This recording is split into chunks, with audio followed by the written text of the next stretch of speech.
tous les 10 jours. Une fois par semaine. Très variable selon les moments, peut-être 1 à 2 fois, ça peut être 4 fois, ça dépend. À peu près en disant 1 fois par mois. J'y vais au moins 1 fois par semaine et après ça peut aller beaucoup plus quand il y a beaucoup de pièces qui m'intéressent. Pas toutes les semaines, mais relativement. Je dois bien y aller 2 fois par mois. J'essaie peut-être d'y aller 3 ou 4 fois par mois, mais j'aime aussi aller au cinéma, donc j'essaie de varier aussi entre les deux. Je suis allée très très jeune à la Comédie Française avec ma grand-mère. Il y avait du théâtre filmé, bien sûr, au Théâtre ce soir, bon, la célèbre émission. J'ai des parents qui allaient au théâtre, qui m'ont emmenée. Alors, honnêtement, je me rappelle pas, mais j'ai l'impression d'être tout le temps allée au théâtre. J'avais 16 ans, c'était à Théâtre La Scala à Milan. Je dirais que là où ça a commencé à me marquer, c'est quand j'ai fait des ateliers jeunesse de théâtre quand j'étais au lycée. C'était à Chaillot et c'était pour aller voir une mise en scène du Bourgeois Gentilhomme. C'était au T2G avec mon lycée. C'était une pièce dans plusieurs langues. Moi, c'était ma première expérience théâtrale et ça m'a forcément du coup beaucoup marqué. Oui. Déjà, j'ai mis beaucoup de temps à revenir au théâtre après le Covid. Pas par peur du Covid, mais par habitude. J'avais perdu cette habitude et j'ai mis beaucoup de temps à la retrouver. J'allais beaucoup plus souvent. Moi, pas du tout. Ça m'a rien changé, au contraire, ça m'a donné encore plus envie d'y aller. Pour moi, non. Non, j'ai eu très envie de retourner, dès que j'ai pu. Non, pas du tout. Moi, je n'avais qu'une envie, c'est que tout reprenne. Et dès que ça a repris, je suis retournée comme avant. Alors moi non, parce qu'en fait dès qu'on a pu ressortir, j'avais vécu ça comme une libération. En revanche, oui j'ai pu constater qu'il y avait un peu moins de monde dans les théâtres. En tout cas c'est l'impression que j'ai eue. On est revenu tout de suite. On a été étonnés d'être quasiment les seuls dans un premier temps. Maintenant, pas vraiment. On a un petit peu moins de choix, je trouve, par rapport à ce qu'on avait avant. Moi, je dirais pas, non. Les choses que je faisais avant, par exemple, je fais du yoga, je continue d'aller au yoga, je continue d'aller au cinéma. Et je crois que ça m'a tellement manqué qu'en fait, quand ça a été possible d'y retourner, j'étais trop contente, au contraire, de pouvoir le faire.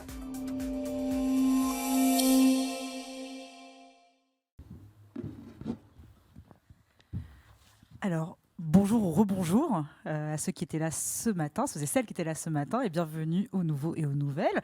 Nous voici donc de retour à la table pour parler cet après-midi, enfin pour poser une question plutôt, qui sont les publics de théâtre? Alors pour répondre à cette question et quelques autres, j'ai l'honneur de vous présenter Jacques Renard. Bonjour. Alors, vous êtes aujourd'hui des directeurs délégués du média d'information sur la culture, News Tank Culture, que j'aime beaucoup. Et vous êtes président d'un lieu qui m'est très cher, tiens, qui est le Centre chorégraphique national Le Havre-Normandie, dirigé par l'excellent Fouad Boussouf. Votre parcours professionnel s'est déroulé, enfin on peut parler au passé, au présent, au futur, surtout au ministère de la Culture et dans ses établissements publics. Je vais m'arrêter là. Vous avez notamment été membre du cabinet de Jack Lang pendant presque 10 ans. Chloé Langeard, bonjour. Alors, vous êtes maître de conférence en sociologie à l'université d'Angers et vous êtes spécialisé en politique culturelle. Vous vous intéressez aux métiers artistiques, aux techniques, aux administrations, enfin tout ce qui touche en tout cas au secteur de la culture et des publics. Et vous êtes parallèlement directrice du service culturel de l'université d'Angers, entre autres. Sophie Gavriloff, bonjour. Vous êtes directrice de l'expérience spectateur et du marketing à l'Opéra national de Paris. Que c'est chic, et depuis presque 2 ans. Vos missions principales à l'Opéra sont de promouvoir les spectacles auprès des différents publics cibles, de concevoir les offres et en assurer la vente, et d'accueillir les publics et leur garantir la meilleure expérience possible. C'est pas un petit job. Et ma première question pour vous trois, et qui concerne pas mal de gens dans la salle aussi, on a souvent, je m'inclus dedans, enfin les professionnels du spectacle parlent souvent du public au singulier, de la salle au singulier. On va entendre un metteur en scène dire la salle, ma salle, était attentive ce soir, la salle était dure ce soir, la salle était rieuse ce soir. On va dire, tiens, le Théâtre 14 a son public, connaît son public, etc. Est-ce qu'on doit parler du public ou des publics? Qu'est-ce qui l'emporte, le singulier ou le pluriel? Je sais que Chloé, elle peut faire 1 heure là-dessus. Je peux intervenir effectivement. Ça fonctionne, oui. Je peux intervenir effectivement sur cette... Et vous allez y passer tous les 3. question, ouais. Je ne sais pas si ça fonctionne, si. Tout le monde entend? C'est bon? Oui, un peu. Je vais parler fort.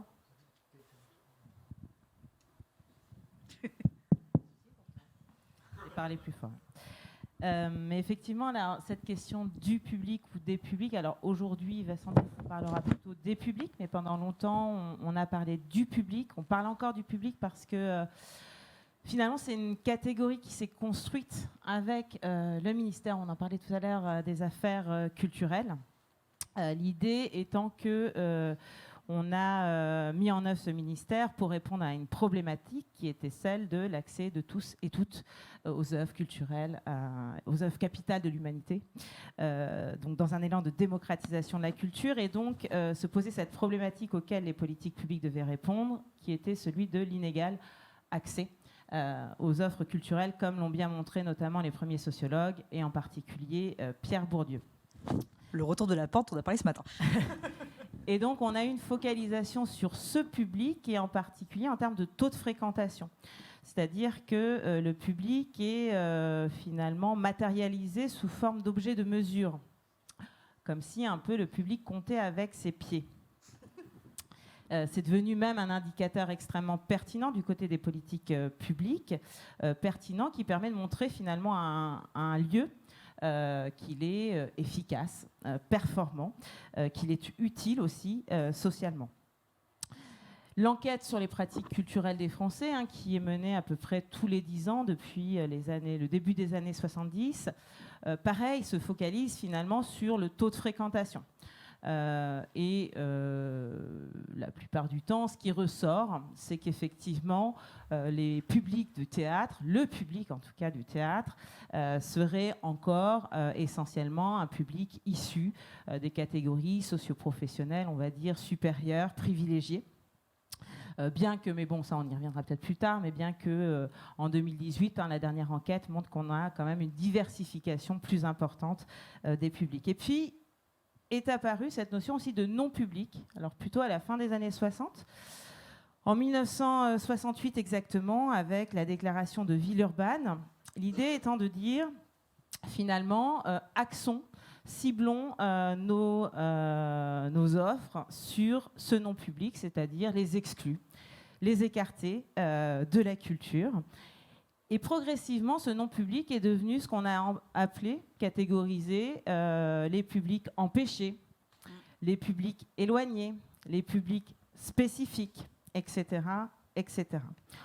En tout cas, rien n'a changé, c'est-à-dire que même si on voit que cette catégorie évolue, pour autant, à chaque fois, c'est à l'aune de la fréquentation, c'est-à-dire que le public a toujours été considéré avant tout comme une unité de mesure statistique. Et il est encore, parce que moi, quand en tant que spectatrice, quand je vais voir la programmation effectivement d'un théâtre, souvent le programmateur, la programmatrice, ce qu'elle met en avant, c'est d'abord le nombre de spectateurs, de fidèles, etc., etc.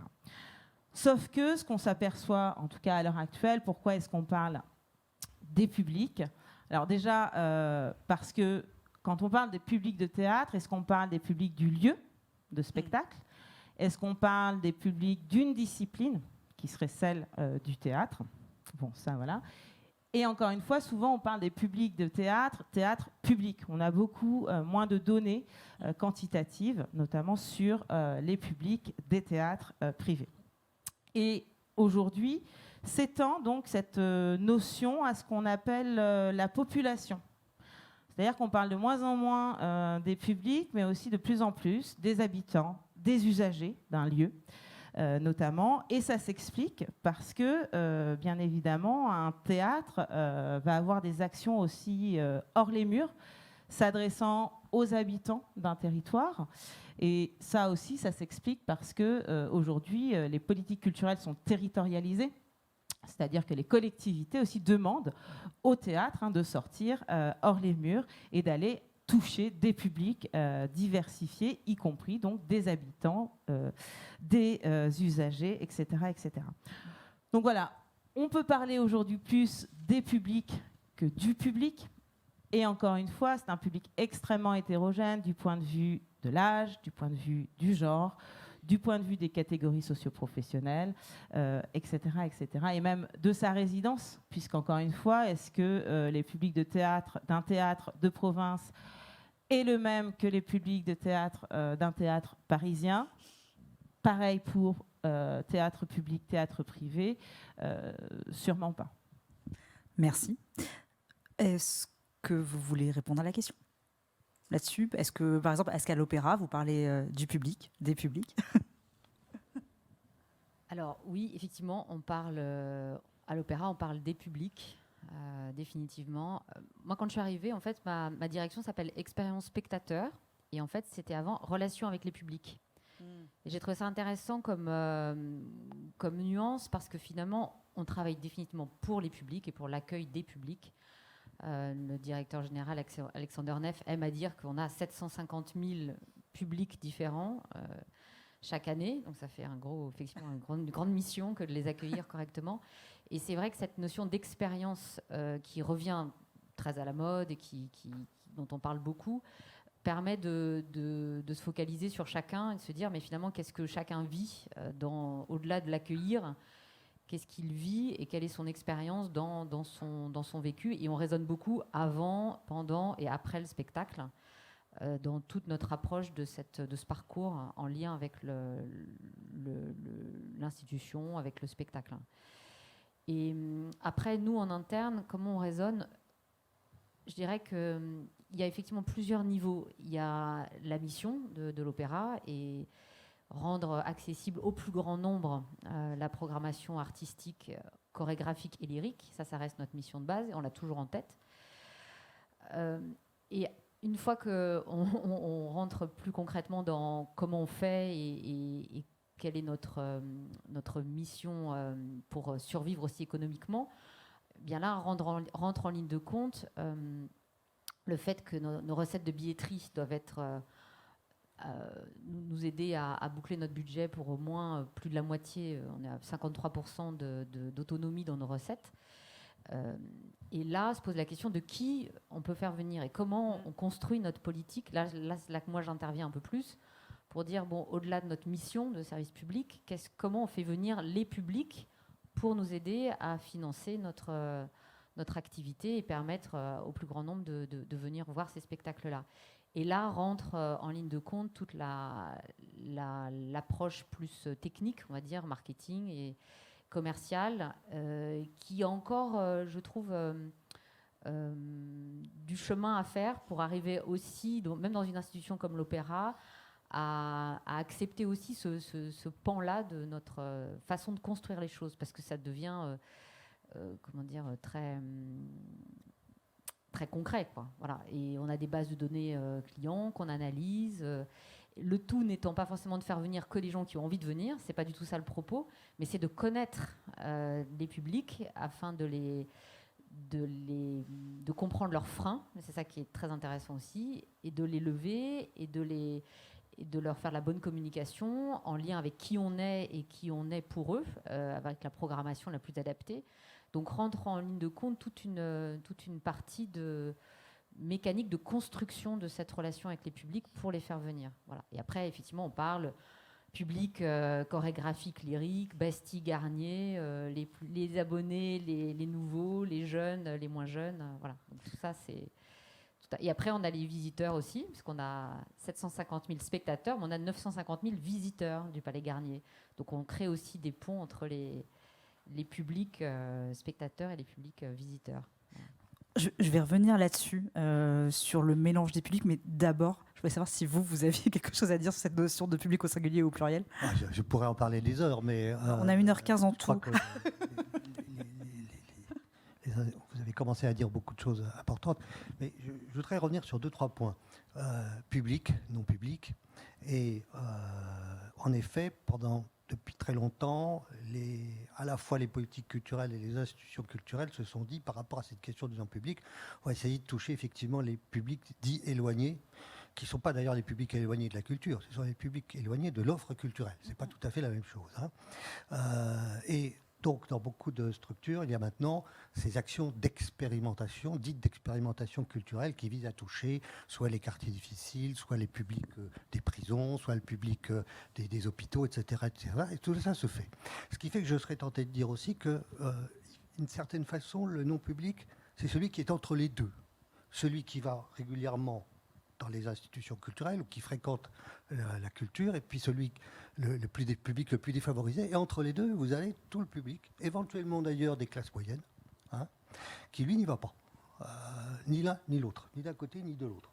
Et c'est cette masse-là aussi qui est intéressante du point de vue de la politique culturelle.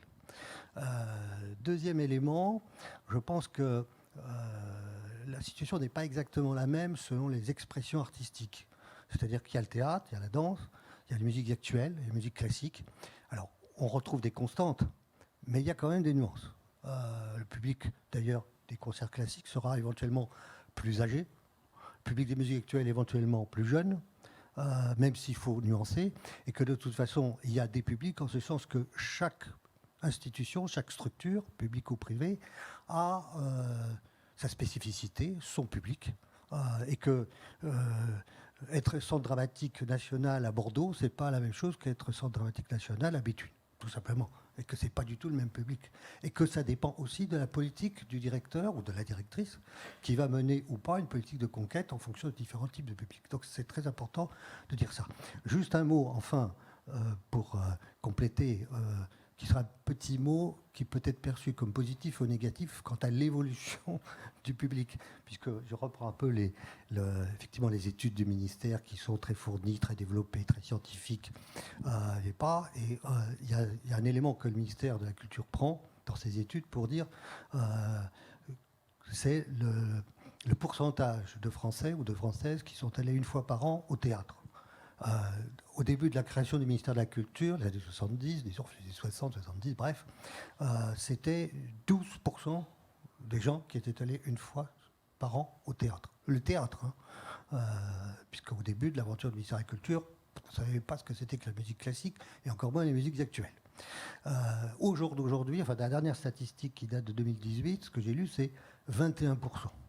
Alors, selon le point de vue où on se place, on va dire il y a du progrès. Allons-y, la démocratisation culturelle n'est pas totalement un échec. Ou bien on va se dire, tout ça, pour faire seulement 9 points de plus, est-ce que ça vaut le coup ? On peut dire d'ailleurs l'un ou l'autre des discours. Moi, je pense qu'il faut toujours se battre, ne jamais renoncer, continuer, malgré les échecs. Il n'y a qu'une seule chose qui marche, c'est de se battre. La seule chose qui serait interdite, c'est de renoncer à cet objectif-là, qui est l'objectif même d'une action culturelle. Je fais d'ailleurs une distinction, c'est que la politique culturelle, c'est pas la même chose que la politique artistique. L'artistique, c'est politique artistique, on va soutenir la création, la diffusion, la formation, le patrimoine, etc. La politique culturelle, c'est ça aussi, bien évidemment, mais c'est en plus la tentative d'articuler un certain rapport entre l'art et la société. Et c'est là qu'est la justification de la politique culturelle, je pense. Merci. Bon, je vais déjà commencer à faire des retours en arrière, parce que vous avez déjà pas mal exploré de terrain. Vous avez déjà évoqué les publics empêchés, le mélange des publics. Justement, je voulais savoir, chacun dans vos zones, quels étaient les outils qui permettent le mélange des publics. Alors, à l'opéra, donc concrètement, du point de vue universitaire, comment vous quantifiez, vous qualifiez, parce que ça aussi c'est une question que j'allais vous poser, mais vous l'avez déjà dit, on a très peu en fait de recherche universitaire sur juste parler du théâtre privé. Il y a beaucoup de recherches sur le théâtre public, et donc il y a un manque évident. Donc qu'est-ce que vous faites de ça ? Et alors vous en parlez comme vous voulez. Je ne sais pas, du point de vue ministère, du centre chorégraphique, vous verrez bien. Donc je vous laisse avec ça la question de comment vous faites pour que le mélange des publics se fasse, puisque ce sont des missions communes. Commençons par l'opéra. Alors, comment on fait ? On définit des objectifs, une stratégie, un plan d'action. C'est très... On va dire, on part de la saison, évidemment, comme elle est construite par notre directeur général. Et on travaille d'abord le public des abonnés. Pour nous, en fait, c'est intéressant en termes de mécanique, comment on remplit la salle de spectacle. Tout repose sur notre capacité à créer une perception de rareté. C'est quand même intéressant. C'est-à-dire que les publics des abonnés sont ceux qui viennent le plus tôt. Il faut savoir que l'impact de la pandémie a été très, très important sur ces publics qui étaient très fidèles, parce qu'on a eu une chute de 35% des publics d'abonnés entre les saisons pré-Covid et la première saison où ils ont pu à nouveau se réabonner. Donc on part avec un déficit structurel de personnes qui remplissent une salle de spectacle. On a plus de 950 000 places à vendre sur une année, donc c'est quand même conséquent. d'avoir ou pas un fonds de public qui est là, qui est avec nous. Donc on part d'eux. Et là, cette année, pour la saison 23-24, je peux vous en parler parce que c'est tout frais, on a lancé il y a 15 jours. On a vraiment pris conscience de l'importance, on a fait une grande étude sur eux, en fait. Comment on concilie les publics, je dirais qu'on apprend à les connaître, c'est un peu ce que je disais tout à l'heure. Donc par exemple, pour les abonnés, on a fait une grande étude pour comprendre quelle est leur perception de leur lien à l'opéra, qu'est-ce qu'ils attendent, qu'est-ce qui les ferait revenir, pourquoi ils ont à ce point quitté le navire, et comment on peut les motiver. Et en fait, ils nous disent, nous, on a besoin d'offres tarifaires, parce que si les salles ne sont pas remplies, à la fin, ce qui se passe souvent quand même, c'est qu'il peut y avoir des offres tarifaires qui sont proposées en dernière minute. Et ça, c'est terrible parce que ça peut être positif, bien sûr, pour celui qui en profite, mais pour celui qui s'est engagé 1 an et demi avant à tarif plein, il ne comprend plus et il dit, mais quel intérêt j'ai, moi, à m'engager si tôt dans la saison ? Donc, ils nous disent, donnez-nous des offres tarifaires qui correspondent au niveau de notre engagement, donnez-nous des services et créez un lien avec nous. Voilà. Donc déjà, ça part de ça, comprendre ce public d'abonnés, lui faire une offre qui soit à la hauteur de son engagement et pour le faire venir. Et après, une fois qu'on a construit ça, on travaille vraiment les publics en fonction de leurs affinités sur la programmation. Voilà. Donc maintenant, on a des bases de données qui nous permettent d'avoir pas mal d'informations. Surtout ceux qu'on connaît, on les anime, on les motive, on leur donne l'information. Vous avez raison de dire que l'offre est quand même assez pléthorique. Il y a beaucoup de possibilités, surtout Paris, région parisienne. Donc l'objectif, c'est que les gens aient l'information. Donc à nous d'exploiter tous les canaux disponibles pour pouvoir faire venir ces publics et les rendre compatibles. Et après, il y a tous les nouveaux, tous ceux qui ne sont jamais venus. Il faut savoir quand même que sur sur une saison d'opéra, c'est 50% des publics qui sont nouveaux, qui n'avaient jamais créé de compte même avec l'opéra. Il y a 74% des publics qui ne viendront qu'une fois dans la saison. Donc c'est colossal. Donc ça veut dire quoi ? Ça veut dire que oui, il y a plusieurs publics dans une salle à chaque fois. Et tout l'intérêt, c'est de trouver par où où est la porte. Et ça, c'est très intéressant pour nous d'observer la première fois à l'opéra, comment j'y vais, comment je viens. Alors, ça dépend beaucoup de qui je suis, évidemment, mais à nous de trouver le bon canal et de lever le bon frein à pourquoi je ne suis pas venue. Ça ne me concerne pas, c'est trop cher, il n'y a pas de place, je ne vais rien comprendre. Voilà. Et tout ça, c'est du travail de fourmi pour aller travailler celui qui n'est jamais venu et va quand même pousser pour une première fois la porte d'un théâtre d'abord, peut-être de l'opéra, d'un ballet en premier, du Palais Garnier d'abord. Donc on construit des parcours pour faire venir les publics et au final les salles sont remplies de la moitié de nouveaux, de 20% d'abonnés et puis après bien sûr des jeunes, des familles, des publics plus anciens. Voilà quelques éléments de réponse. Oui, je ne m'attendais pas du tout à une telle diversité finalement à l'opéra. Cette information qui dit que 50% des spectateurs sont des nouveaux spectateurs, c'est une nouvelle merveilleuse en fait. Merci pour cette bonne humeur. Décidément, depuis ce matin, nos tables rondes sont très positives. Et moi, je prends du plus et toujours plus pour vous répondre, cher Jacques. D'ailleurs, je vous donne la parole pour répondre à ça, cette question du mélange des publics. Quelle est la recette magique pour que les salles ne soient pas toujours les mêmes ? Ça, si on connaissait la recette magique, je peux vous dire que moi, je la prendrais tout de suite. Hein. Là, pour le coup, je vais apporter une nuance peut-être un peu moins positive que vous ne pouviez le souhaiter. En réalité, d'ailleurs, je me demande si les publics se croisent beaucoup. Je pense qu'il y a plus de la segmentation, de la juxtaposition que du croisement, vraisemblablement. Naturellement, ça peut varier beaucoup sur les endroits. Je réagis sur un point que vous avez évoqué, sur la question des abonnements. C'est très intéressant la question des abonnements, parce qu'il y a une évolution qu'on peut qualifier de structurelle et qui a commencé avant le Covid. C'est-à-dire que, c'est peut-être pas le cas pour l'opéra, je ne sais pas, mais beaucoup de directeurs d'institutions me disent on a de moins en moins d'abonnements. De moins en moins d'abonnements. Et les gens ils viennent de plus en plus au dernier moment, ou dans les derniers jours.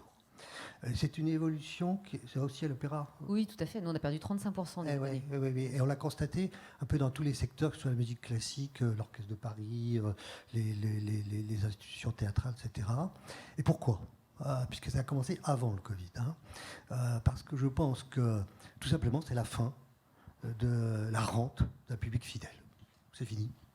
Le public, il se détermine au dernier moment, parce qu'aussi, tout simplement, Internet, ça permet d'acheter un billet au dernier moment, alors qu'il y a encore 2 ou 3 générations, ce n'était pas le cas. Donc ça évolue, ça fait évoluer les choses.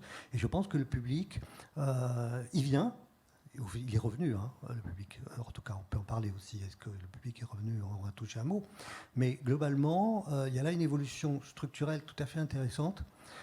Et du coup, ça suppose aussi que les institutions s'adaptent pour faire face à cette idée que le public des abonnements qu'on va avoir comme base solide en début d'année, il s'effrite au profit d'un public qui se détermine dans les derniers jours, voire les dernières heures. Donc c'est un élément assez intéressant. Je ne sais pas si ça facilite le croisement des publics d'ailleurs, c'est un peu discuté, mais voilà, c'est un des éléments intéressants qu'on peut constater et qui est lié aussi peut-être malgré tout progressivement à un changement de génération. Le public plus âgé sera encore peut-être plus facilement dans les abonnements, y compris parce qu'il a éventuellement le pouvoir d'achat.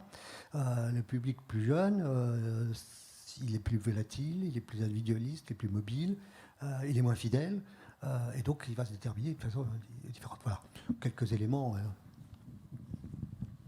Merci. Alors, du point de vue universitaire, qui est votre regard, qu'est-ce que vous savez de cette question du mélange, effectivement, de la juxtaposition, du fait que les salles soient assez diverses? On a d'entrée de jeu affirmé qu'on voulait parler des publics, donc ça veut dire qu'ils sont différents. Qu'est-ce que vous avez comme outils qui vous permettent de comprendre ça, par rapport à la recherche notamment?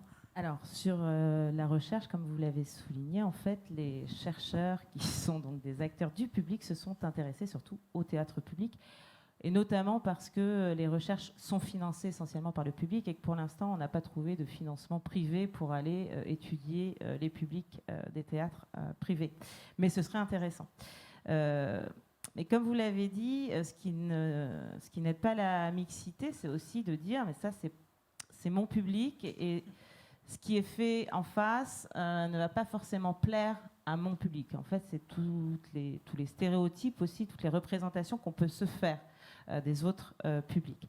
Après, ce que je trouve intéressant, et c'est ce qu'on voyait là dans les micro-trottoirs, c'est que pour qu'il y ait cette mixité aussi de public, il faut que très jeune, la personne puisse avoir été confrontée à cette expérience du théâtre. On le voit, hein, là, c'est soit par rapport à la famille, parce que la famille nous a emmenés au théâtre très jeune, soit par rapport à l'école, ou encore l'université, mais on voit bien en tout cas que se dessine comme ça un parcours, et plus on a baigné, alors ça c'est toutes les enquêtes le disent, hein, mais plus on a baigné dans le théâtre jeune, et plus on a en tout cas de chances, de probabilité en tout cas d'être un public de ce théâtre. Après, le deuxième point qu'on n'a pas abordé, mais c'est quand même la médiation. C'est-à-dire qu'aujourd'hui, la médiation reste quand même le parent pauvre, on ne va pas se le cacher, des structures. Alors, je m'explique. C'est-à-dire que souvent, il y a la programmation, et puis après, c'est comment on fait venir ces publics à notre programmation. La médiation devrait être la question première, c'est-à-dire quand je programme, dès le départ, effectivement, je pense à comment finalement je vais impliquer soit les habitants d'un quartier, soit, pourquoi pas, hein, mes abonnés, mais les impliquer davantage dans la programmation. Alors ça ne veut pas dire effectivement qu'on va faire un théâtre peu exigeant qui prendrait en compte les attentes du public, parce que c'est ce qu'on attend souvent, c'est-à-dire qu'on a l'impression que les publics, finalement, ils ne sont pas très, experts, pas assez experts. Et donc, là aussi, ça pose question parce que, encore une fois, la médiation, elle devrait être au cœur de la programmation.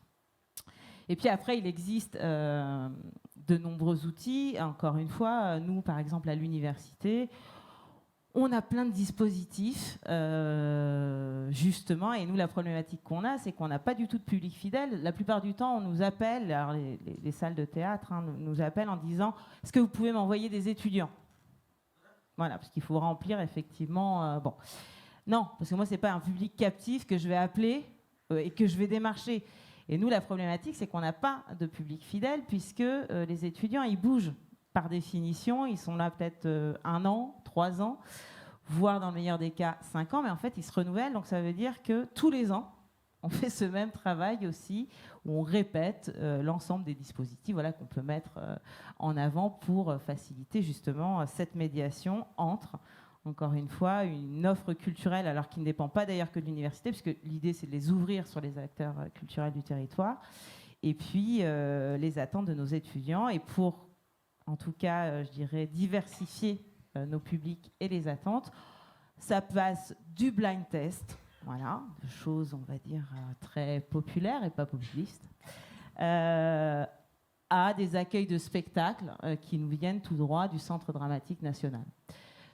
Donc l'idée, nous, c'est d'être dans l'hétérogénéité, l'éclectisme, parce qu'on part du principe que nos étudiants sont très éclectiques et qu'un étudiant en médecine n'a pas du tout, mais pas du tout les mêmes attentes qu'un étudiant en littérature, en sociologie ou encore en histoire. Voilà.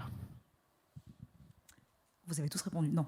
Oui, non, je complète juste peut-être pour dire que nous, ce qu'on observe, c'est qu'on fait des avant-premières jeunes, par exemple, c'est intéressant. On en a fait 12 l'année dernière, là, on en fait 14 cette année. C'est sur des salles de 1500, 2700 places. Et en fait, c'est des spectacles qui se remplissent en 4 minutes. Voilà. Quand on met en vente une avant-première jeune, pour vous donner l'ordre de grandeur, c'est immédiatement réservé par les jeunes. Et il y en a 60% qui sont des nouveaux. Ça veut dire quoi, jeune ? Moins de 28 ans. Pardon, oui, moins de 28 ans. C'est la définition qui est utilisée. Et on se rend compte qu'à chaque fois, on a 60% de ces moins de 28 ans qui sont des nouveaux sur une nouvelle avant-première jeune, qui n'existait pas dans tout le référentiel. Juste, je fais ce point-là pour dire que moi, ma perception, c'est qu'il y a une vraie appétence. À l'Opéra, on a plus de 20% des places totales qui sont achetées par des jeunes. 9% avec des offres et 9% à plein tarif.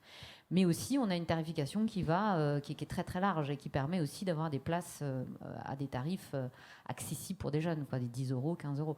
Donc ça permet aussi de se rendre compte que si on a et je rejoins le point de médiation, et si on est ouvert, et si on est ouvert à créer du lien vers ces publics qui sont peut-être moins naturellement appétents ou pensent un peu moins naturellement à nous, en fait, ils sont là et ils répondent. Donc, il faut que la porte soit ouverte aussi. Mais décidément, la porte, c'est le fil de la journée, quoi. On va être obligé de passer par une espèce de marronnier qui est l'épidémie, enfin qui a été la pandémie. J'aimerais bien que vous me racontiez chacun dans vos zones, comme d'habitude, comment s'est passée la période pour vous, qu'est-ce que vous avez pu observer en matière de live stream, captation de spectacles, aussi de travaux dans des lieux qui n'étaient pas forcément des lieux dédiés à la culture. Je pense aux hôpitaux, aux EHPAD, où il y a eu justement de la culture pendant la pandémie. Et ma question, c'est est-ce que ces pratiques mises en place à ce moment-là ont perduré ? Qui veut répondre ? Alors moi, je peux oui. répondre, mais en tant que directrice du service culture de l'université, d'accord, puisqu'on a vécu aussi la pandémie de plein fouet, ce qui s'est passé, c'est qu'on a essayé de dématérialiser un festival de création universitaire. Ça a été un bid complet alors que ça a demandé des mois et des mois de préparation. Un bid complet, c'est-à-dire que, je sais pas, ça se comptait sur les doigts d'une main, alors qu'habituellement, on touche plus de 3000, 4000 étudiants. Bon. Donc ça, non, on ne l'a pas réitéré. Par contre, ce qu'on constate, c'est qu'effectivement, après nous, le Covid, et ça, c'est très clair, donc on a eu aussi du mal à faire revenir les publics étudiants. Et surtout, ce qu'on constate, c'est qu'il y a beaucoup de désistements de dernière minute, ce qu'on n'avait pas auparavant. C'est-à-dire, autant ils peuvent s'inscrire en dernière minute, mais ça, on avait l'habitude. Autant, ils peuvent, alors soit ils appellent, c'est très bien, mais soit, ils n'appellent pas et c'est plus embêtant. Mais effectivement, au final, on a à peu près 10 à 15% des places qui ne seront pas du coup attribuées parce qu'on a 10 à 15% de personnes donc d'étudiants en l'occurrence, qui ne viendront pas. Et là, ce qui a changé, c'est vraiment la dernière minute. Et je pense que le Covid a aussi décomplexé ça. C'est-à-dire que comme nous vivons dans une période incertaine, et le Covid l'a accentué, eh bien, quelque part, on peut plus facilement, se dédouaner de quelque chose qu'on aurait acheté ou en tout cas réservé en faisant jouer d'autres facteurs d'incertitude. Donc, il y en a plein d'autres. Il pleut. J'avais pas prévu. Non, mais ça me donne pas envie de sortir, je ne sors pas. Je vous dis des choses toutes bêtes, mais c'est des retours qu'on a. C'est-à-dire que finalement, plus facilement, en tout cas, on peut s'autoriser à ne pas venir. Chose que nous, auparavant, on ne constatait pas au sein de l'université. Après, je ne sais pas si c'est partageable par... Merci pour la relance, c'est très bien. Allez-y. Nous, ce qu'on observe, c'est qu'effectivement, les no-shows, comme on les appelle, il y en a davantage quand les prix des places sont plus bas. Ça, c'est corrélé, c'est direct, notamment les invitations, ça c'est sûr. Rien de très nouveau là-dessus, mais effectivement, ça s'est sans doute accentué. Nous, en termes de pandémie, ce qu'on a vécu, c'est l'opportunité de lancer la plateforme L'Opéra chez soi, qui a été vécue comme une mission de l'Opéra qui lui a été attribuée aussi avec le ministère de la Culture, et qui a permis donc de continuer à réaliser les spectacles dans les salles. Mais bon, les salles étaient vides, ce qui est quand même particulier pour les artistes, mais de les retransmettre, notamment sur Culture Box. Et là, on a transformé l'essai, je dirais, en rendant cette plateforme Opéra chez soi, en la relançant avec Paris Opéra Play, qui permet aujourd'hui d'avoir une plateforme de streaming avec des contenus exclusifs et de finalement réfléchir à qu'est-ce que c'est aussi cette façon de rendre le spectacle accessible d'une autre manière à des publics qui ne peuvent pas se rendre en salle. Donc des publics éloignés géographiquement, mais peut-être aussi éloignés un peu plus culturellement, physiquement. Et c'est vrai que ça a été un des grands bénéfices pour l'opéra. La grande difficulté, à contrario, qu'on a eue, c'est celle que vous décrivez, c'est-à-dire une baisse mécanique, évidemment, de tous les publics, un changement d'habitude, ce que vous décriviez très bien, baisse des abonnements, réservation dernière minute. On a vu effectivement l'échelle de temps de la réservation se réduire considérablement, ce qui crée une incertitude, ce qui crée le cercle vicieux de contraindre, au final, de faire des offres tarifaires qui font perdre toute confiance dans la tarification en amont. Donc ça a été, on a vécu vraiment une saison 21-22 qui a été très compliquée sur le retour. Et là, progressivement, je dirais depuis début d'année 2023, depuis janvier-février 2023, on voit une nette amélioration des remplissages dans les salles. En fait, pour vous donner une idée, l'année 2022, on était sur 86% de taux de remplissage, ce qui pour l'opéra, ce qui est déjà bien, bien sûr. Mais début 2023, on était à 93%. Et on le voit, c'est net, il y a une plus forte demande. Même si je nuance quand même, parce que toutes les manifestations qu'il y a à Paris, les visuels très effrayants des feux, etc., mécaniquement, tout de suite, ça arrête le public, notamment de province ou touristique, qui clairement ne veut plus venir à Paris. Donc on a eu des Américains, pas mal, qui ont appelé pour annuler, public asiatique aussi qui est toujours très frileux, japonais direct. Eux, c'est sécurité, propreté. Alors là, on était au top. À février, on a vécu un mois magnifique à Paris. Donc, voilà, donc modulo ces publics-là, on sent quand même un retour en salle net. Et là, on attend de voir la nouvelle campagne. Et ce taux de 93%, c'était celui d'avant la pandémie ? Non, pas encore complètement. Mais bon, on n'est pas rempli à 100%, mais on essaye de tendre vers un retour à l'équilibre de nos recettes. Plutôt on pense revenir plutôt en 24, 25. C'est quand même très progressif, évidemment. C'est une grosse machine qui ne se remet pas en route toute seule. Je vous en prie. D'abord, sur l'évolution globale par rapport au marronnier, effectivement, il y a eu une baisse considérable avec le Covid. Et dans la période post-Covid, 21, saison 20, 21, 21, 22, il y a eu effectivement une difficulté considérable pour que le public revienne. Dans le théâtre privé, sur les statistiques de l'organisation syndicale qui s'appelle la scène indépendante, il y a eu moins 40% de public. C'est énorme. Donc surtout les théâtres privés parisiens d'ailleurs. Et dans le secteur public, le ministère de la Culture évolue la perte entre moins 15 et moins 21%. Voilà, ça c'était le bas. L'évolution très intéressante, c'est que sur la saison 2022-2023, alors dans le secteur public, c'est-à-dire les institutions, les labels, les centres dramatiques nationaux, les scènes nationales, les centres chorégraphiques nationaux, le public est revenu. C'est intéressant, tant mieux. Et même, il est très bien revenu, semble-t-il. J'en discutais récemment avec le responsable du Syndéac. Le public est totalement revenu. Bon, tant mieux. Ce qui n'est pas évident, parce qu'après tout, après le Covid, il y a l'inflation, il y a la situation économique et sociale, donc on peut se dire peut-être que le public ne va pas justement totalement revenir. Il est revenu. Ce n'est pas la même chose dans le théâtre privé, où il y a un rebond aussi, mais la situation reste encore difficile et inégale selon les salles et selon les spectacles aussi. Donc on en est là pour l'instant. Vous arrivez à l'expliquer ou pas, ça, ce fait que le public privé soit plus frileux que le public ? C'est une bonne question. Je pense qu'il y a moins de fidélité dans le théâtre privé. Je pense que, mais c'est compliqué. Hein. Je pense que aussi le prix du billet dans le secteur privé est plus élevé que dans le secteur public. C'est l'avantage du secteur public. Voilà, il y a des éléments comme ça qui peuvent le justifier. Il y a aussi peut-être aussi le fait que dans le théâtre privé, le public est peut-être plus âgé que dans le théâtre public, mais sous toute réserve. Hein. Ah oui, alors, on l'a dit, il n'y a pas de recherche. Donc. Oui, alors il y a quand même deux nuances dans ce que je dis. C'est que ce qu'on a constaté, c'est que le public est revenu, ou il revient, mais, et là je sors un peu du théâtre, mais par exemple dans le secteur des musiques actuelles, le public revient beaucoup plus facilement dans les grandes salles que dans les petites et moyennes salles. C'est-à-dire les zéniths, les arénas, c'est très bien. Les SMAC, c'est beaucoup plus difficile. Et d'autre part, le public va revenir beaucoup plus pour les têtes d'affiche que pour les talents émergents. Autre difficulté, évidemment.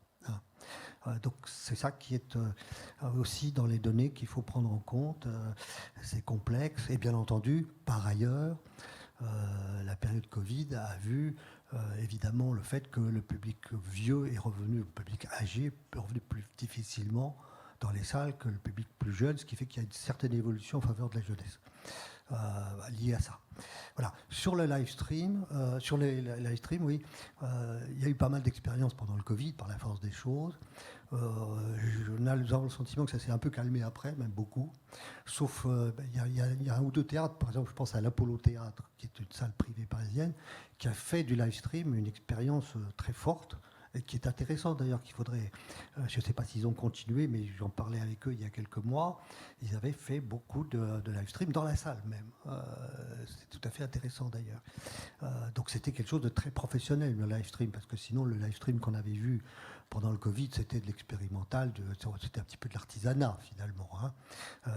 L'Apollo Théâtre, lui, il en a fait quelque chose de très fort et un élément de l'avenir. D'ailleurs, il faut qu'on reparle aussi de cette question de c'est quoi l'avenir dans l'ère numérique dans laquelle nous sommes, quel est l'avenir du théâtre et du spectacle vivant par rapport à cette question majeure qu'est le numérique, bien sûr. Ah bah, c'était ma question suivante. Il est bien, mec. Pas exactement comme ça, mais on va aussi la poser comme ça. Je me demandais assez sincèrement si le public des scènes digitales était le même que les publics des scènes de spectacle. Enfin, si la proposition digitale permettait un changement de public, en gros, pour la poser plus simplement. Vous voulez garder le micro ? Je peux garder le micro, mais alors là, je pense qu'on n'a pas suffisamment d'éléments pour savoir ce qu'il en est. Sachant que d'autre part, pour l'instant, le numérique et le théâtre, au sens strict de théâtre, c'est quand même assez faible. Le numérique va beaucoup plus facilement se développer dans le secteur des musiques, notamment des musiques actuelles, que dans le domaine du théâtre stricto sensu. Hein. Non, mais ce qui est vrai, c'est qu'il y a un enjeu très important, évidemment, parce que le numérique, il peut apporter des choses. D'abord, il peut apporter un élément tout à fait considérable pour ce qui est du rapport d'une salle à son public, la billetterie, la question des réseaux sociaux, qui est aussi un élément très important, parce que justement, ça fait partie aussi de la question du moins d'abonnement, et plus de décisions au dernier moment. Les réseaux sociaux sont de plus en plus structurants en ce qui concerne l'attirance à un spectacle. Hein. Donc, il y a cette connaissance publique, et surtout pour les salles, l'enjeu, c'est plus maintenant la commercialisation du billet. L'enjeu, c'est la maîtrise des données. C'est la question des data qui est décisive pour les salles de spectacle dans l'avenir. Ça, c'est tout à fait clair. Et deuxièmement, alors, effectivement, quel avenir en termes de diffusion? Est-ce que le numérique va permettre une diffusion, la diffusion virtuelle, sans parler des questions de création numérique?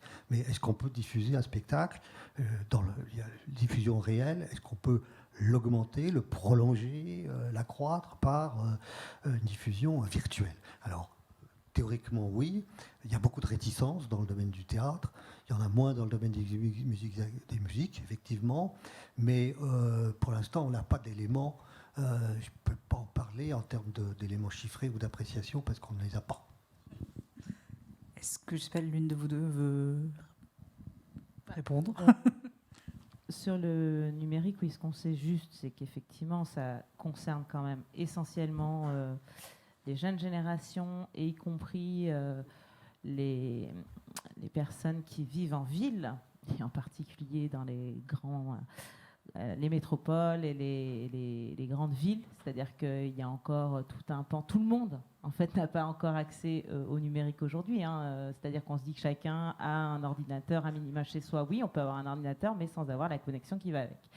Donc déjà, c'est une réalité.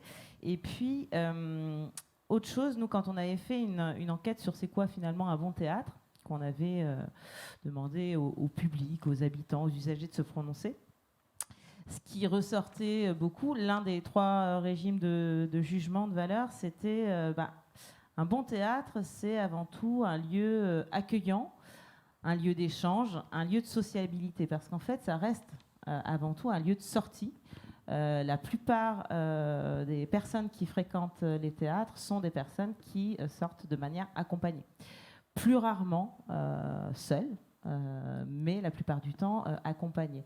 Et donc, une des attentes, quand même, des spectateurs de théâtre, ça reste l'échange, le fait d'être accueilli, que ce soit un lieu de vie, encore une fois. D'ailleurs, on voit bien, aujourd'hui, les équipements culturels sont bâtis différemment, se construisent différemment, c'est-à-dire qu'il y a les salles de spectacle, mais il y a souvent, effectivement, un autre espace, alors qu'on peut appeler des forums, des halls, des tiers-lieux, qui sont là effectivement pour accueillir des publics qui ne seront pas forcément spectateurs dans les salles, mais qui viennent y trouver autre chose, une autre expérience. Certains vont avoir une pratique artistique en amateur dans ces forums, ces halls, etc. D'autres, ça va être un lieu de rendez-vous, pour d'autres, un lieu de lecture, un lieu de rencontre, de débat avec des artistes ou pas.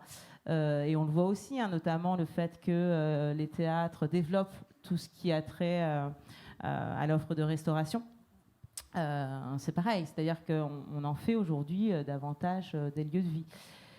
Donc, en tout cas, je ne pense pas qu'il y aura de concurrence. Pour moi, c'est vraiment 2 types d'offres, mais qui peuvent être justement complémentaires, voire permettre de diversifier l'accès de public à des spectacles qui n'auraient pas été forcément voir in situ. Nous, c'est comme ça qu'on le conçoit. Maintenant, effectivement, on n'a pas encore assez de recul pour savoir vraiment qui regarde et qui vient en salle. Bon, voilà, j'ai pas grand-chose à rajouter. Je ne sais plus, par exemple, pour regarder un spectacle, enfin en tout cas pendant le confinement, pour regarder un spectacle sur le site de l'Opéra, il fallait avoir un compte d'abonné à l'Opéra ou pas? Je ne sais plus du tout. Non, pas forcément. Enfin, oui, on était enregistré, mais ça pouvait être un compte différent du compte de billetterie. Voilà, c'est pas obligé d'être abonné. Donc ça ne vous permettait pas de suivre, savoir si la personne qui s'était connectée était... Si, on y arrive quand même, mais disons que c'est effectivement l'enjeu de la connaissance client et de la data intégrée. Après, ça pose d'autres questions techniques sur lesquelles on se penche de manière très, très, très, très concrète, parce que c'est effectivement l'enjeu de demain, de savoir comment chacun vit sa relation au contenu, qu'il soit en salle ou en numérique, et surtout qu'est-ce qui lui correspond et de quoi il peut avoir envie ou besoin pour prolonger son expérience et puis l'enrichir.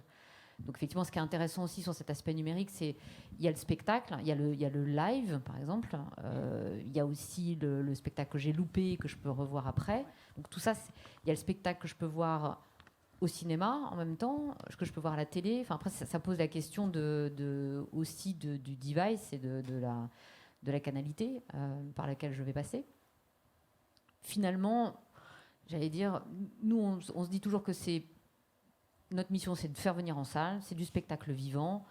Après, on le voit plus comme soit un complément, soit une façon d'être quand même dans la vie du spectacle, sachant qu'on ne peut pas y aller, quoi. On le voit plutôt comme ça. Maintenant, l'avenir nous le dira et on sera attentif à ce que ça soit le plus complémentaire possible. Je surveille l'heure parce qu'il faudrait quand même qu'on laisse la salle réagir. Bon, j'en pose encore une et après je vous laisse la parole, promis. Le sujet de la table ronde, c'est qui sont les publics de théâtre. Alors, mais je vais faire un petit pas de côté, si vous me permettez. Cher Théâtre 14, du point de vue artistique, j'ai la sensation que l'évolution des programmations va vers l'idée quand même de spectacle vivant, plus que de théâtre au sens théâtre. On voit la programmation du Kunsten Festival des Arts à Bruxelles, de la Biennale de théâtre de Venise, du prochain Festival d'Avignon. Clairement, ce n'est plus tellement cloisonné. Et je me demandais si cette porosité des formes artistiques permettait une porosité des spectateurs. En gros, est-ce qu'un spectateur classique de danse va désormais voir du théâtre et inversement? Je ne sais pas si vous avez moyen de répondre à ça.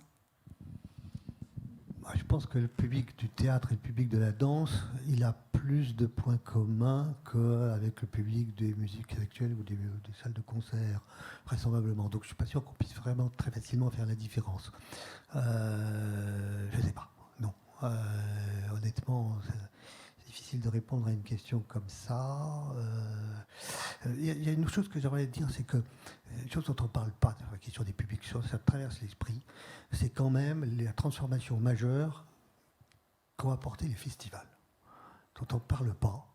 Sur la question des publics, ça me vient à l'esprit, c'est quand même majeur, parce que D'ailleurs, dans ma question, j'ai cité 3 festivals. Comment ? J'ai cité 3 festivals en vous posant la question. Oui, tout à fait, mais ça m'y fait penser justement. Parce que les festivals, il y en a des milliers en France, n'est-ce pas ?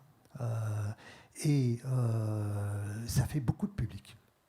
Ça fait beaucoup de public. Et d'autre part, c'est très intéressant parce que d'abord, cette transformation du festival s'est faite un peu à l'insu des pouvoirs publics, en tout cas des pouvoirs publics nationaux. Le ministère de la Culture il est pour rien dans cette histoire, d'une certaine façon. Pas les collectivités territoriales, mais l'État y est pour pas grand-chose. C'est un public qui est un public... C'est pas forcément un public dont la composition sociologique serait différente. C'est toujours plutôt des citadins, des cadres, des catégories supérieures, c'est vrai. Mais c'est un public de proximité. C'est un public de proximité. C'est un public qui est plus disponible, y compris cette idée que vous pouvez aller plus facilement au théâtre quand vous êtes en situation de vacances, de villégiature, que quand vous venez de faire travailler 8 heures par jour et que vous avez envie de rentrer chez vous. Surtout si vous habitez en banlieue. Voilà, ça c'est donc le public des festivals est un public, effectivement, à la composition sociologique n'est pas tellement différente, mais c'est quand même intéressant, c'est un public de proximité qui n'a pas l'habitude forcément d'aller au théâtre ou à la musique, au concert, et qui y va. Et l'évolution, elle est considérable. Alors, il y a des avantages et des inconvénients, parce qu'il y a une sorte de festivalisation de la vie culturelle qui peut se faire au détriment des salles traditionnelles, notamment des salles petites et moyennes. Ça, c'est vrai aussi, donc ça peut avoir un effet négatif. Mais ça peut avoir un effet positif parce que quand même, même s'il y a une composition sociologique qui n'est pas forcément différente, il y a un autre public qui vient. Et ça, c'est quand même très intéressant. Je rappelle d'ailleurs que le public d'Avignon, puisque vous en avez parlé, contrairement à ce qu'on s'imagine quelquefois, parce qu'il y a un discours c'est les bobos parisiens qui descendent au festival pour se faire voir dans la cour d'honneur du Palais des Papes, c'est pas vrai.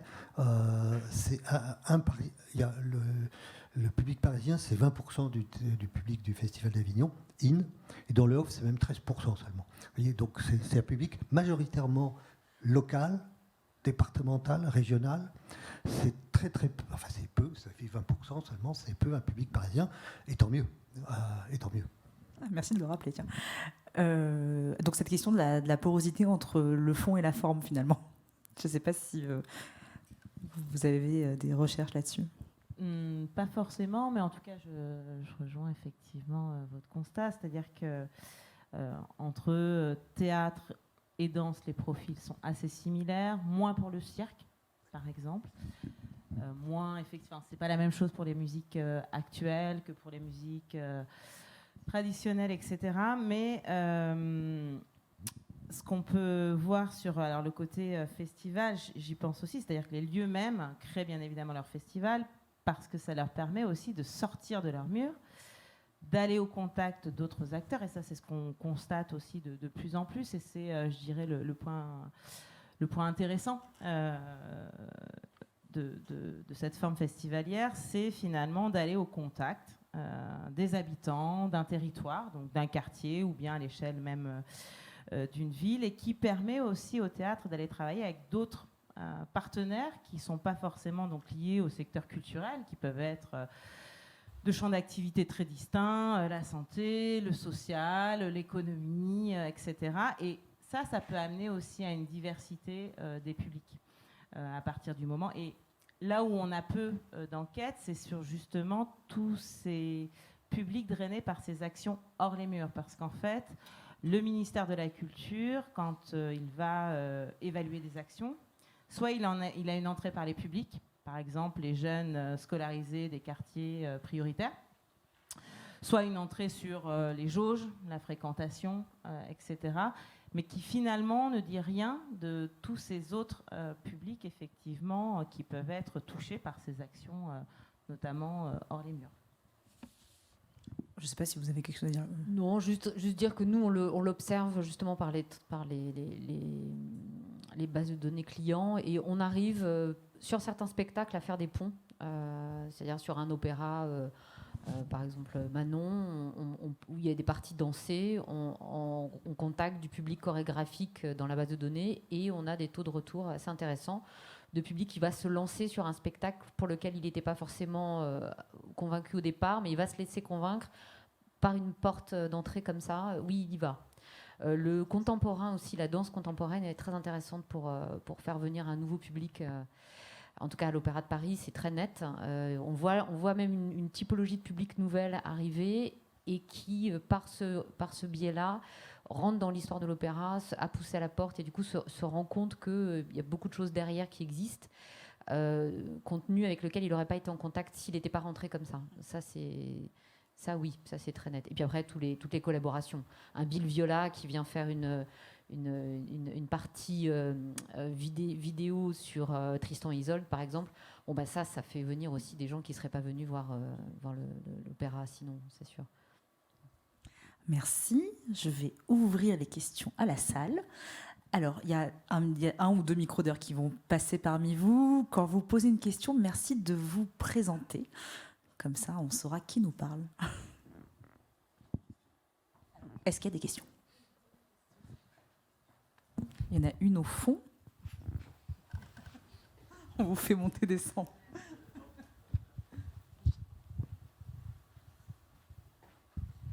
Je suis Michèle Armolenko et je travaille au Théâtre 14.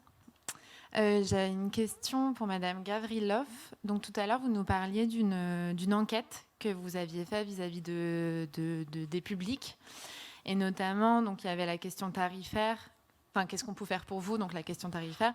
Et la dernière partie sur le lien. Quelles sont les actions concrètes que vous avez mises en place justement pour répondre à cette demande du lien ? Très concrètement, des conférences et des journées des abonnés. Là, on les a emmenés il y a un mois de ça, visiter tous les espaces scéniques de Bastille, par exemple. Bon, ça, c'est des journées exceptionnelles qu'ils vivent comme vraiment intéressantes pour eux, pour justement créer ce lien. Aller à la rencontre. Et là, toutes les équipes de l'accueil spectateur viennent, même si c'est un dimanche. En fait, ça, c'est vraiment intéressant parce qu'on sent que les publics en ont besoin, mais nous aussi, on en a besoin. Et c'est vraiment important de pouvoir se parler, de se voir dans un autre contexte, et de voir à quel point les ateliers sont heureux de pouvoir raconter leur métier, les sculpteurs, enfin, toutes les personnes qu'on peut solliciter nous disent bah oui, ok, on sera là, on vient. Alors que bon, c'est des journées un peu particulières quand même. C'est en plus des spectacles, bien sûr. Et ça, très concrètement, bah, ça crée du lien. Ça, c'est très clair. Des conférences aussi sur les nouvelles productions.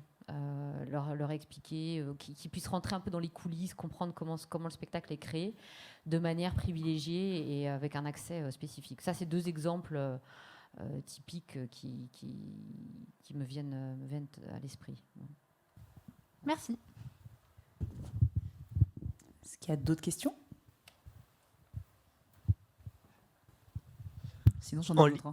En ligne, il y a une question que je vais essayer de reformuler, puisqu'il évoque la comparaison qui a été faite entre l'Opéra de Paris et l'Apollo Théâtre. Et, on n'a jamais comparé l'Apollo Théâtre avec l'Opéra de Paris. On citait des expériences Non, différentes. deux exemples qui ont été effectivement précisés. Et une personne demande quel impact de cette notoriété. Je pense qu'on peut se poser la question peut-être de la marque que certains lieux peuvent imprimer et qui ensuite ont un impact plus ou moins fort sur les publics. J'essaie de reformuler la question de Monsieur Duprat. La marque Opéra, elle est considérable. Elle est considérable. La marque, c'est l'avantage d'avoir une marque au sens commercial du terme. C'est ça la question. Hein. Bon, la marque, elle est très importante. Je pense qu'il y a un élément de prestige, de rayonnement qui joue de façon très importante, de même que pour la marque Louvre, la marque Festival d'Avignon. Hein, c'est une marque aussi. C'est une marque, tout simplement. Même si chacun, on doit évidemment traiter ce type de questions avec sagesse et prudence, mais c'est vrai que tout en préservant la notion de service public attachée à ces grandes institutions, l'idée de marque, ça peut jouer aussi, par exemple, pour ce qui est du rapport à l'international. Ça peut être très important. Et quand le Festival d'Avignon essaie de développer un certain nombre d'initiatives avec la French Touch et en lien sur toutes ces questions de commercialisation de la marque Festival d'Avignon, tout en gardant totalement la spécificité, son intégrité de lieux consacrés à la création et à la recherche et à l'action en direction du public, je pense que cette idée de marque peut contribuer à renforcer aussi la capacité d'une institution à la fois à se faire connaître et à rassembler un public plus large encore. C'est un élément qu'il faut prendre en compte maintenant, compte tenu des évolutions positives et négatives qu'on peut enregistrer sur la société de façon générale.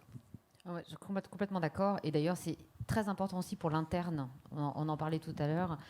Savoir quelle est la vision de la marque, sa vision du monde, sa mission dans cette conception du monde, son positionnement, ses valeurs, sa personnalité, sa raison d'être, ses raisons de croire, tout ce qu'elle annonce. Ça, c'est un travail assez classique en marketing qui aujourd'hui, même pour des institutions publiques comme l'Opéra de Paris, se pose parce que ça permet d'aligner tout le monde en interne et d'être beaucoup plus cohérent et ça se perçoit à l'extérieur.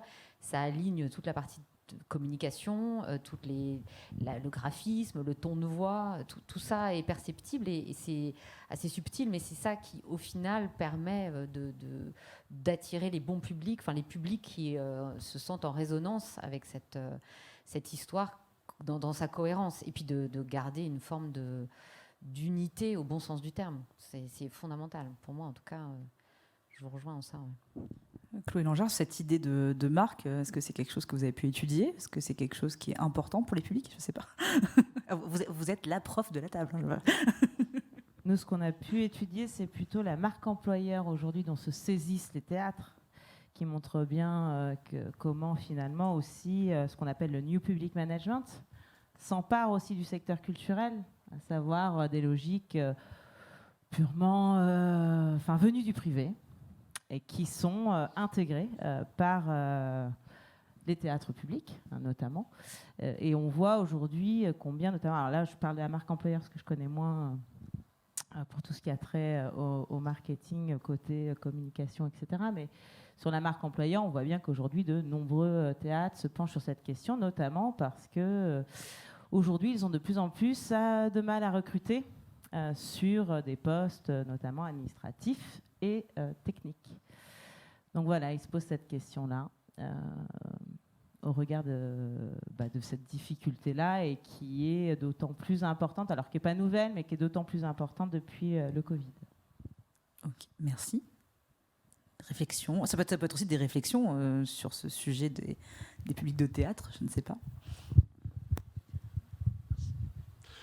Oui, je voudrais revenir un peu sur un sujet qu'on a déjà un peu abordé ce matin finalement. Oui, ça se recoupait pas mal, je trouvais. Voilà, il y a des choses quand même qui se recoupent et on a parlé notamment de la concentration parisienne de l'offre culturelle ce matin.